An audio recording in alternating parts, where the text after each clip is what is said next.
Welcome to the Genius Factory. Enjoy the video. You need your AirPods connected and the iPhone unlocked. Once done, open Settings and tap Bluetooth. Locate your AirPods in the device list and tap the small info icon. That opens the device details where the name lives.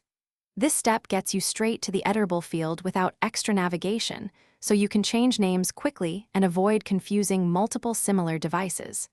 Make sure both AirPods show as connected. If only one shows, connect them first so the name change applies to the pair. Tap the name field and the keyboard appears.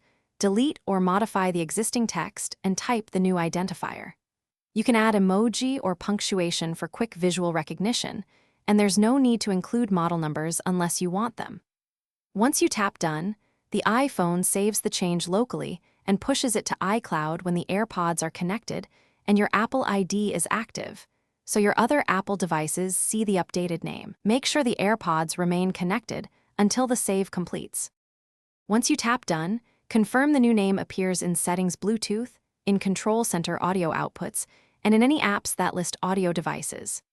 If the name doesn't update immediately, toggle Bluetooth off and on, or disconnect and reconnect the AirPods so the device refreshes. If problems persist, reset the AirPods by holding the setup button about 15 seconds until the light flashes amber then white, then repair. This clears cached names and usually resolves stubborn sync or naming issues.